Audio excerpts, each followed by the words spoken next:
you have to give yourself the ability to fail in order to grow and succeed, specifically when you're in a position like you're young, like me, because those mistakes are what lead you to learn the lessons that will eventually lead to your greatest success.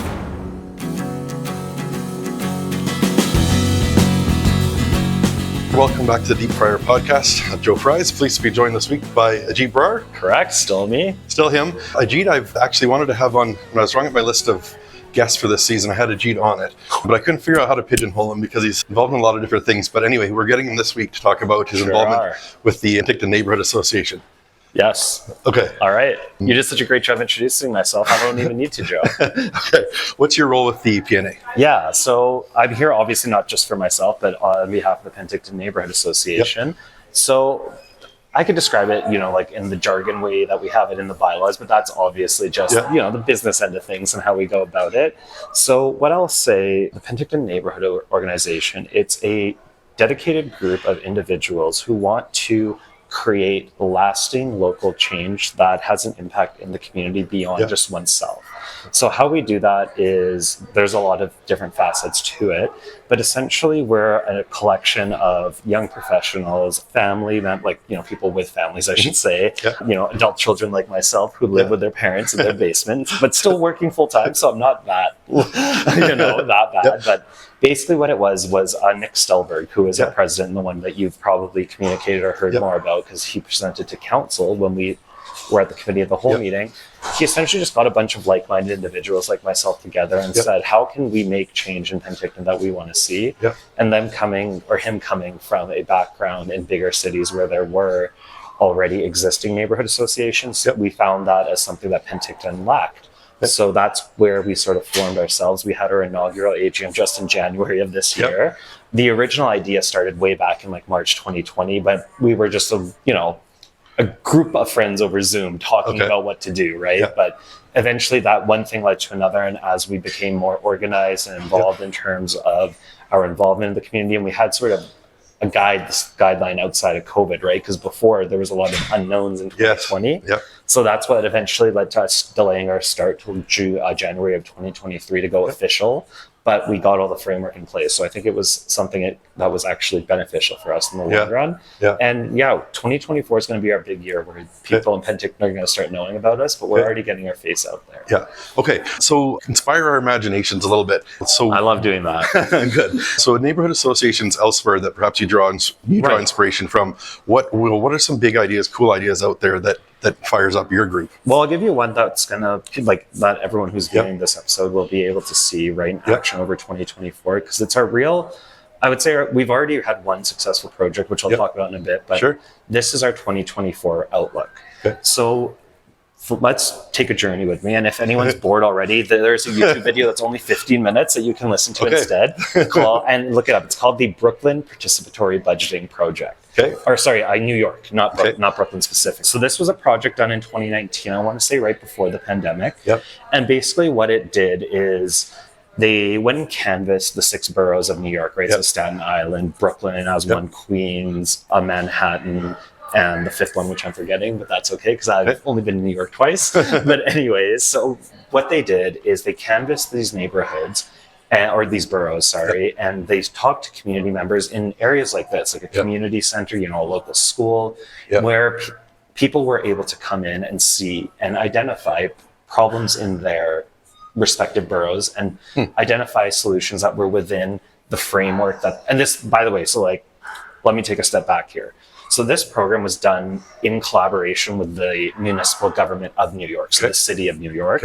And they went to this organization, I forget the name of it right now, but they said, you basically have $1 million to spend on the 6 boroughs, divided up between them. But the people need to vote on how to spend that money, and you have to show us that there's identifiable outcomes with results tied to the money that we're going to give you, because it's a big transfer. Obviously, this organization was much more established than we were, not just having their AGM 11 months ago. But basically what they did is they went to these communities, talked to these people, and then they had votes on what they identified as issues that needed resolving. So one, I'm just thinking of one that I can tie into the Penticton context, there was this one community in Brooklyn specifically, and what they wanted to do was install lights and security cameras that cost roughly not $1 million, right? Yep. Like only probably I'd say $200,000. Yep. And that was one of the 3 projects that was funded. And in order to get the funding for the project secured, what people had to do is there was like a special vote, not like related to election day or anything like that, where people just canvassed their neighbors. They got them all to come into like a school or a community center like this. They cast the ballots and they didn't count them in front of them, but they did count the ballots. And then when they came back, the top 3 projects, because they had $1 million, right, in each of the 3 boroughs was funded. So what that did is it allowed the city, one, to offload their, not responsibility, but it allowed them to empower an organization and increase democratic participation, because outside of our election cycle, you know, when we cast our ballot for 6 councils and the mayor or whatever, we don't really have an opportunity to provide input unless we actively go into council meetings and, you know, build that rapport and relationship with our elected officials, which is tough to do for most people, especially when they're working. So where the Penticton Neighborhood Association hopes to fit right into it in Penticton is we want to be the, kind of not a stopgap, but the one that connects people with government. So with this participatory budgeting project, bringing that back into our context, what we're hoping to do is, because we have a association that's composed of 6 neighborhoods, right? So right now we just have one community executive overseeing all 6 of them. Because what are the 6? Well, what are the 6 neighborhoods? So I'm testing my memory here, Joe, but they go roughly, and we have a map on our website and things like that. There's Main North, Main South, the Wiltsey, Uplands, Columbia, Uplands area. Okay, interesting. And so, so those are just rough geographic boundaries. What happens is we have, ideally, in like, once we get fully staffed and things like that, what we would have is 6 neighborhood executives composing of a minimum 3 positions, hopefully more, right, of all the members overseeing the elections and then vote and canvassing in their own areas. And then the current executive, which is the core that currently exists, is the community executive. So we have kind of 2 layers, but they're equal tiers. They're not one on top of the other, if that makes sense. It's just to coordinate that, to make sure that, you know, first off, that we have central messaging, which is always important, things like that. But that's sort of where we're starting. So we're taking the time and build the foundation so that when we do get to the point, hopefully with our next AGM in January, that we'll be able to start bringing on people to run those neighborhood executives. And with our project, we're going to start with canvassing, but we, of course, have to go to council first. So we are in the works. We haven't scheduled the date. We're going to present as a committee of a whole again. But we're essentially going to be aiming to get funding for not this 2024 budget cycle, because that just completed, but 2025. And our goal is $120,000. I don't know if I'm supposed to make that public, but it is now. So we'll that'll see. be the ask. And with that, again, that would be divided 20,000 to each neighborhood. 120,000 in the grand scheme of things. I mean, there's a new winter festival that's being created. That's 25 grand. The BCHL All-Star Weekend is 50 grand a year. So I don't know if 120 in the grand scheme of things isn't maybe not that much. Oh, totally. So we'll see what council has to say, but we'll negotiate that later. Excuse the interruption, my friends. This is just a friendly reminder that the Deep Fryer podcast is 100% listener supported this season, which means if you like what you hear, we need your help to keep it going. There are 2 really easy ways to do that. One is a simple e-transfer, $1, $5, $10, whatever you can spare. Send that to deepfryerpodcast@gmail.com. The other option is a $5 a month subscription on patreon.com. And in exchange for your $5, you'll get a newsletter every Saturday morning of show weeks called Penticton to a Crisp, in which I offer my humble opinion on the 5 news stories that actually mattered during the week that was. You can find more details of that on our homepage, deepfryerpodcast.ca. You'll also find out a bit more about where your money goes and what we have planned for the show in the future. Thanks for listening. So the example you gave was participatory budgeting in New York. That's a great idea. What about, like, I don't know, is there any community associations in Canada that say run skating rinks or public amenities, things of that nature? So I think one of the things that we've all identified, you know, a little bit about myself. I was born and raised in Penticton. I went to university at UBCO for 4 years, so I've never lived outside the Okanagan Valley. But, you know, I'm still here. We're working on that. But anyways, so just providing like a little bit of understanding. When we first thought of the Neighborhood Association, like I said, it was a slow moving thing, right? We had ideas, collated them, then realized how can we actually make a difference. So when we came to that, we did look at things that other communities were doing, and obviously situated in in Canada. And one of the things we've identified in Penticton through a member who is no longer part of our association just because of their time commitments was the fact that there's a lot of hype and hoopla at the beginning, and things get really good, and there's a new organization that forms. I'm sure you see this in your professional field, and then boom, it fizzles out, right?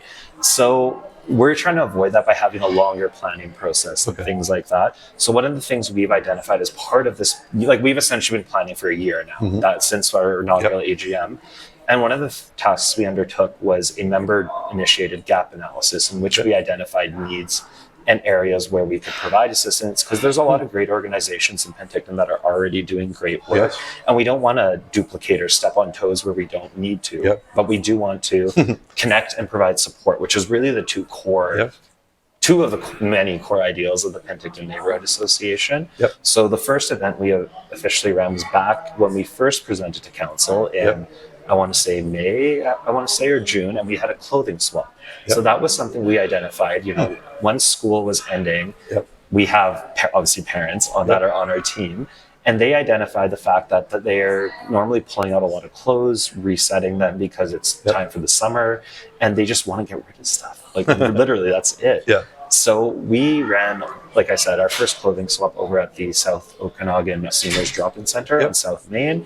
Really well attended, like almost 100, I want to say not 100, 70 attendees. And we were able to donate all the clothes that weren't eventually taken by people to another local community organization out in Naramata and Summerland. So we were able to, keep the giving going, which is all we're really about. So that's to answer your question specifically.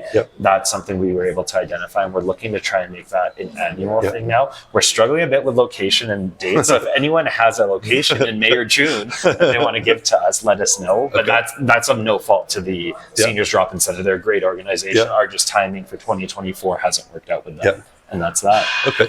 So I was going to ask you, the association was announced about a year ago and there hasn't been much, but then as you said, there was a clothing swap, and then just recently I saw a picture on Facebook selling tickets out of these games. So you're ramping. What was that about? Yes. I'm glad you asked that, because that was a lot of fun and I like talking about it. So again, a little bit of personal information. Again, I'm not here to talk about myself, but this adds to the story. Of course.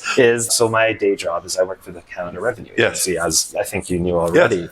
So, finances, numbers, didn't like them in school, I'll be very honest, but I got my degree in poli-sci, but here we are.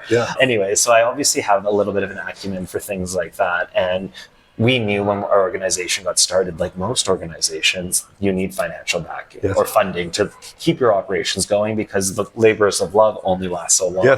We've been very fortunate to have so many committed individuals that have been able to sustain us to this point. We're very thankful and grateful for that. But so what happened was we essentially realized, okay, if we're going to ask for $120,000, we probably better have our financial stuff figured out. So it's good. We have a treasurer for a community executive, as well as ideally, once we get to that point, one for each neighborhood that would work as a team.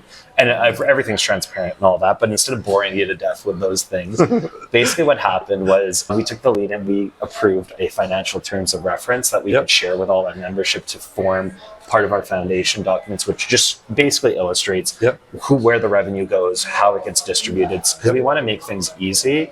And luckily, all of us come from some sort of background in the corporate world or something to provide a little bit of insight into plus minus. That's all it is at the end of the day when it comes to organizations like this. And we want to be clear with that, but we also want funds for projects being directed to our community as well too, right? So that's why we got our financial terms of reference. And we're like, hey, now that we have a financial terms of reference, why don't we try to do a fundraiser? And the BC Hockey Hall of Fame had presented an opportunity back in the summer months.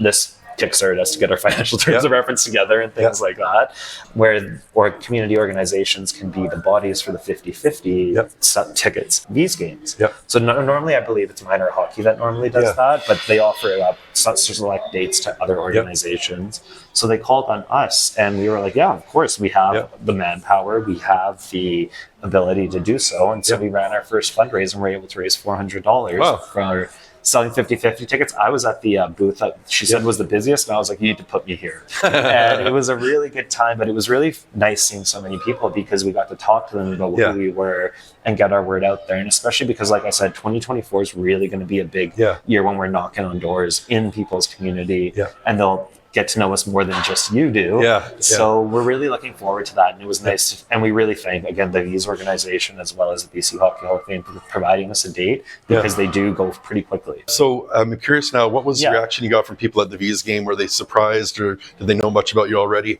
Did you have a lot of educating to do? Yeah, it's kind of a middle ground. I want to say we educated a lot, but we didn't, because people like to gamble, let me tell you. So a lot of the conversation was me lying, capping to everyone, telling them that I would sell them the winning ticket. So if I made you that promise, now you know it's not true.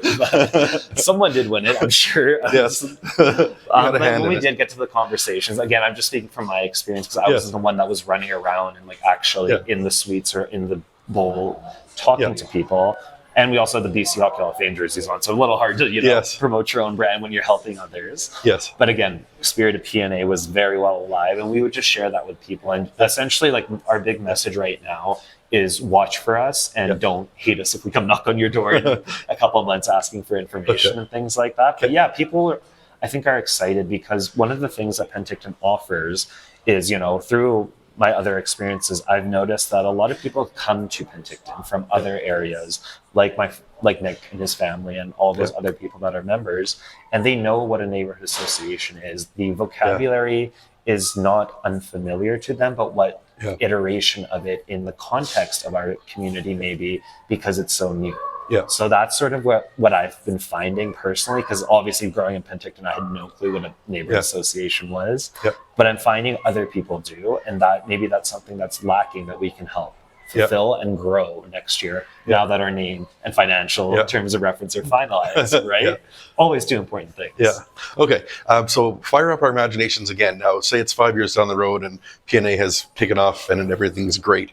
What are like some of the big blue sky things you'd love to do? Oh, well, easy. Let's start off $1 million, City of Penticton for all 6 neighborhoods. But I mean, that as a principle, in seeing that a project like that becomes established. So it's not so much tied to the council of the day. It's more tied to the viability of the outcomes, which would exactly be represented both through the voters as well as the city staff who would help navigate those processes. So that's one right there. But again, this is a starting point. When it comes to projects, one thing that I've learned is it's better to take your time to ensure you're organized and have a strong foundation rather than rush into things. And so once we're able to get to the end of the road, that's our first goal after this year, is to see through and eventually hopefully get the city to sponsor the $120,000 grant to be then able to deliver these projects to community, because proposals are great, but execution is where it matters, right? So like our 2-year plan is essentially to make our name and have projects in each community that people can point to and be like, okay, PNA did the community garden there. PNA did what, like the security cameras or whatever it is that the community identifies as a need. And then in 5 years, like, if we could have a structure in which we are able to do this, vocationally, that would be great, but that's not the ideal. The ideal is to bring this into a way in which we have you can count on a local community project each year with funding coming from PNA. So it's something that the whole community rallies around, we make this a thing so people know, okay, what are we going to ask for next year? What's the need? And this really encourages democracy and people to be more involved in the process. Because again, like we said, a lot of this will come down to legitimacy, which is why we're taking the time to build up, make sure we get the appropriate levels of approval and don't go public too quick as well too. But at the same time, once you have that established, it's a lot easier to keep going with it. So that's what we hope to see. And then again, like the community clothing swap, that would be something we offer, and other events like that. A lot of this is conversation and dialogue, because these are so community focused. I think one thing we would like to see overall is, I've emphasized before, we aren't a hierarchical structure, but we're a coordinated and level structure. And in order to do that, we would like to have more decentralization in a way, so to have these local neighborhood executives be trained up, fully like volunteer coordinated, so that they can run their own executives without the central committee needing to focus so much like as we are right now on getting everything established, so that everything working in harmony, coordination in a holistic way. It's a bit dreamy and pie in the sky as you asked, good though, but I think we could do it. And like, I really encourage people to check out that YouTube video again on participatory budgeting in New York, because it's 15 minutes, and my first reaction to watching it, I was like, yeah, we could do this in Penticton, but That's just me being an optimist. Okay. So suffice to say, there's no big grand plans in mind yet. You're getting building the foundation properly and building it from there. Okay, fair enough. I was going to ask you if the PNA is or would become involved in local politics, but I don't want to plant any seeds. But no. I totally respect that question, and I get it because, of course, I think one thing we have to understand, and this is something I like to differentiate, and this is my political science brain coming out here, so I don't mean to impose, but basically we have to separate politics from relationships. So when it comes to politics, every 4 years there's going to be an election. We don't know who's getting elected to council. You know, right now we're in a positive position. I'm not going to lie, I was Isaac Gilbert's campaign manager, right? So we have a good relationship, and he's clearly supporting us, which is good. But that relationship, we don't want to be tied politically to anyone, and that's why we don't consider the PNA to be a political organization. However, we are inexplicably tied to political institutions and working with municipal governments because that's where we want our impact to be in Penticton, right? So that's why we want to build these relationships, and again, not tie them politically anywhere, but tie them more towards specifics as to how the city can support the Penticton Neighborhood Association. So it's more of a link between staff and the organization, not a link between council and mayor. They're ultimately the ones who will approve everything because they're elected and we get to bash on them and things like that. But we don't want, like I said, I keep saying tied because I think there's always this perception, especially in small towns like Penticton, of not collusion, but collaboration being misconstrued as conflict. And we won't get into all the other aspects of it, but in this case, that's what we want to avoid. And again, that's where it comes down to good foundational planning.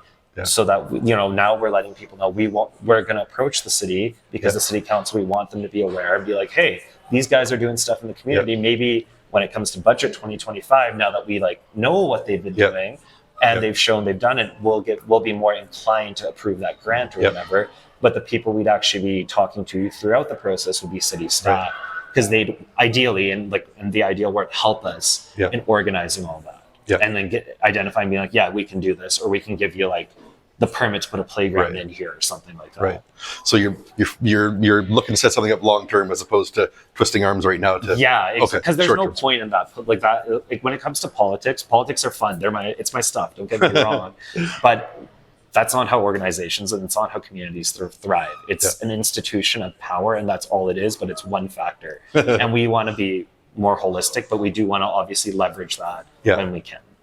And I'm not planting seeds, but I thought, well, PNA would be a good thing to run a slate of candidates or something like that. But it's not being set up as something like that. You're getting into a G Dream world. We'll do that under a different name. I'll cheerlead for that another time. But this is apolitical. Yes, this is apolitical, but it's again because we just want, our core that it boils down to is we view that there's three pillars: society, economy, and institutions that are the three overarching things that oversee the way society interacts with each other and how we exist. Again, super dreamy, super high out in the clouds. But basically what PNA strives to do is to find local innovative solutions that work to support those pillars rather than fight with those pillars or always, I'm not saying rip it all down, because there is definitely areas where we could use complete turnover and reform, but we can also work together to make sure that the pillars don't fall, if that makes sense. Yeah, it does. And it does sound dreamy. Yes. Okay, that's all the questions I've got for you, Ajeet. But what's your call to action? Or you just people stay patient, or what do you want? Well, no, we don't have a state people to stay patient. We are obviously just saying that to be transparent and communicative with people about where we are and why you haven't heard us every single month in 2023. Summer gets busy, by the way. Don't plan things in summer. Don't plan things during the holidays. That's a little bit of advice from a 27-year-old single man here. But anyway, so that things like that, right? We're again volunteers, so we have to keep that in mind. We don't really have a call to action, but I think if you're someone who wants to be more involved, who has been itching to kind of find a way in which to make a difference beyond sharing that post on Instagram. I'm a big Slacktivist myself, so do not feel bad about that. But if you're looking to start to take that first step, I would encourage you to attend our AGM in January 2024. We don't have a date set yet because we're just finalizing the location of it. But once we do, we'll put that out. And we're really good at putting things on social media. So follow our Instagram and take that step and just attend that AGM and see how you feel, right? There's no commitment, but you're free to check out our information, Yep. you'll see that we actually exist in real life and there's other people than just me. You can also meet me in real life, which is sometimes good and fun, according to people.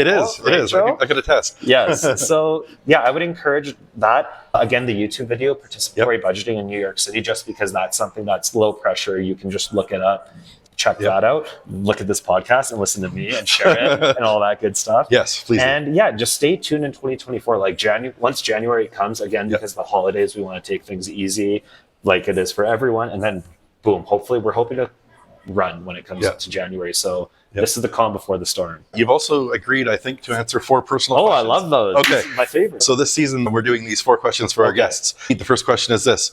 I saw blank in blank and wished Penticton had that too. For you, you can't say Neighborhood Association. Okay, so can I say 2 answers to this question? Yes. Okay, so when Joe kindly did send me these questions ahead of time, I answered them like a true millennial at 2:30. So that's why I was late, Joe. I was prepping. But anyways, so there was 2 answers that came to mind. Yeah. One of them I've experienced, one of them I haven't. Yeah. So the first one that came to mind initially, but because first thought you always got to take second guess on. Oh, well, not statistically, but that's another thing. Anyways, so this year I had the privilege to attend 2 F1 races. So I went to Circuit of the Americas in Austin, Texas, and the Dutch Grand Prix in Zandvoort with my family. And I made them an F1 family. Where was the second one? In the Netherlands. Wow. Okay. Yes. So big F1 family now. But anyways, so that was the first one that came to mind because of Area 27, which is nearby, part of our community. But I was like, okay, anyways, second one, which is the one I want more, and I 100% am pitching this right now, just like Trudeau did, over X, formerly known as Twitter, but the Eras Tour in the SOEC. So Taylor Swift, if you're listening, Travis Kelce, I traded you off my fantasy football team last year, and now you're dating the girl of my dreams. Get her to come to Penticton. Or give me a ticket to Vancouver.